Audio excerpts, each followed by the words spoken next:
Hey guys, welcome to everything.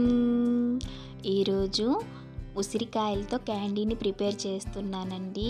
దీన్నే Amla candy అని కూడా అంటారు కదా. ఈ సీజన్లో ఎక్కువగా ఉసిరికాయలు దొరుకుతూ ఉంటుంది. ఉసిరికాయలతో ఈ విధంగా క్యాండీని ప్రిపేర్ చేసేసుకొని మనం స్టోర్ చేసుకుంటే సంవత్సరం మొత్తం మనకి ఎప్పుడు కావాలంటే అప్పుడప్పుడు నోట్లో వేసుకొని చక్కగా చాక్లెట్లా చప్పరించుకుంటూ ఉండొచ్చు అనమాట. చాలా టేస్టీగా ఉంటుంది, చాలా బాగుంటుంది కూడా. ఈ ఆమ్లా క్యాండీని చేసుకోవడం పెద్ద విచిత్రం అయితే ఏం కాదండి. చాలా సింపుల్ ప్రాసెస్లోనే నేను చూపించబోతున్నాను. ఈ ఆమ్లా క్యాండీని చేసుకోవడం కోసం పొయ్యి కూడా అవసరమే లేదనమాట. స్టవ్ని కూడా వెలిగించవలసిన అవసరం అయితే ఏమి ఉండదు. అయితే ఇప్పుడు ఈ ఆమ్లా క్యాండీని ఏ విధంగా ప్రిపేర్ చేసుకోవాలో చూపించబోతున్నాను, చూసేయండి. ముందుగా అయితే నేను ఇక్కడ ఒక 8 వరకు పెద్ద సైజు ఉండే ఉసిరికాయని తీసుకున్నాను. దీన్ని ఒక బాక్స్లో వేసేసుకొని డీప్ ఫ్రిడ్జ్లో 4-5 అవర్స్ పెట్టేసుకున్నాక చూడండి, తర్వాత బయటికి తీసాక ఈ విధంగా చూడండి, స్ట్రాంగ్గా ఉంది, సౌండ్ కూడా వస్తుంది కదా. ఫ్రిడ్జ్లో ఈ విధంగా పెట్టేసుకున్నాక ఫ్రిడ్జ్ నుండి బయటికి తీసేసిన తర్వాత బయట కాసేపు వదిలేసేయండి. రూమ్ టెంపరేచర్ వచ్చేంత వరకు వదిలేసాక ఉసిరికాయలు అయితే మెత్తగా అయిపోతుందన్నమాట.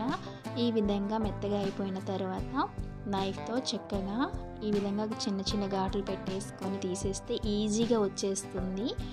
మనం డైరెక్ట్గా ఉసిరికాయలను తీసుకుంటే అంత త్వరగా నైఫ్తో రాదనమాట. ఈ విధంగా ఫ్రిడ్జ్లో పెట్టుకొని మనం బయటికి తీసేసి రూమ్ టెంపరేచర్ వచ్చిన తర్వాత కట్ చేసుకుంటే ఈజీగా కట్ అయిపోతుంది అనమాట. ఇక్కడ చూపిస్తున్నాను చూడండి, చక్కగా కట్ అయిపోయింది. సీడ్స్ అన్నీ ఒకవైపు పెట్టేశాను. ఉసిరికాయని మనకి ఏ సైజులో కావాలో ఆ సైజులో అయితే కట్ చేసేసుకోవాలి. నేను ఈ విధంగా కట్ చేసేసుకుని ఒక ప్లేట్లో పెట్టేసుకున్నాను. ఎక్స్ట్రా కొంచెం వాటర్ అనేది వస్తుంది, దాన్ని తీసేసేయండి. తర్వాత ఒక గాజు బౌల్ని తీసుకోండి. గాజు బౌల్ తీసుకుంటేనే మనం క్యాండీస్ అయితే నల్లగా అవ్వకుండా ఉంటుందన్నమాట, లేకపోతే నల్లగా అయిపోతుంది. ఈ విధంగా గాజు బౌల్లో నేను తీసుకున్న ఆమ్లా క్యాండీస్ని, అదేనండి ఉసిరికాయ ముక్కలని వేసేసుకున్నాను. ఈ విధంగా వేసేసుకొని నేను ఇక్కడ ఇందులో నేను తీసుకున్న 8 ఉసిరికాయలకైతే 1 టేబుల్ స్పూన్ షుగర్ వేసుకున్నాను.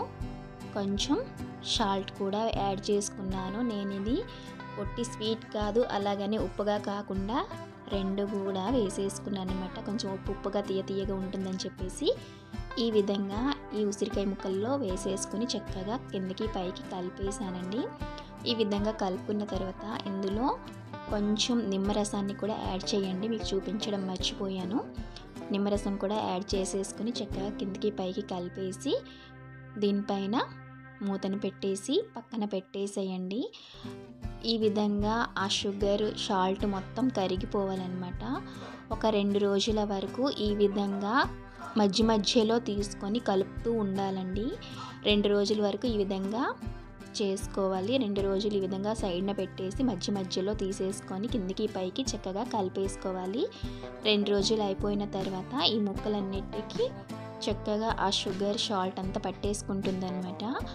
ఈ విధంగా పట్టేసుకున్న తర్వాత ఒక ప్లేట్లో ఆ ముక్కలన్నీ వేసేసుకొని చక్కగా విడివిడిగా చేసేసుకొని ఎండలో ఆరబెట్టేసుకోవాలి. ఈ సీజన్లో అయితే ఎక్కువ ఎండ రాకుండా ఉంటుంది కదండి, లైట్గా ఎండ వస్తూ ఉంటుందన్నమాట. అలాంటప్పుడు ఎన్ని డేస్కి ఎండిపోతే అన్ని డేస్ అయితే ఎండలో పెట్టుకోవాల్సి ఉంటుంది. లేకపోతే ఫ్రిడ్జ్లో పెట్టేసిన కూడా ఓపెన్గా డ్రై అయిపోతుంది అనమాట. చూస్తున్నారు కదా, ఇక్కడ ఈ విధంగా డ్రై అయిపోయింది. ఈ విధంగా ఆమ్లా క్యాండీ అయితే రెడీ అయిపోయిందండి. చాలా బాగుంటుంది, ఉప్పుగా తీయగా చాలా టేస్టీగా ఉంటుంది. మీరు ఒట్టి షుగర్ది చేసుకోవాలన్నా ఇదే ప్రాసెస్, కొంచెం ఉప్పుగా చేసుకోవాలన్నా ఇదే ప్రాసెస్ అనమాట. మనకి ఎప్పుడు కావాలంటే అప్పుడు చాక్లెట్ లాగా ఆమ్లాని నోట్లో వేసుకొని చప్పరించుకుంటూ ఉంటే చాలా బాగుంటుంది. ఈ సీజన్లో దొరికేటప్పుడు చేసుకొని మనం నిల్వ చేసుకున్నాం అనుకోండి, మనకి ఎప్పుడు కావాలంటే అప్పుడు తినొచ్చు అనమాట. ఉసిరికాయలు తినడం వల్ల ఆరోగ్యానికి చాలా మంచిది కదా, మీ అందరికీ తెలిసినది. ఆ విధంగా సంవత్సరం మొత్తం తినాలంటే ఉసిరికాయలు దొరకదు కదా, మనకి సీజన్లో దొరికేటప్పుడు ఈ విధంగా క్యాండీస్గా ప్రిపేర్ చేసేసుకొని మనం స్టోర్ చేసుకున్నాం అనుకోండి, మనకి ఎప్పుడు కావాలంటే అప్పుడు తినొచ్చు అనమాట.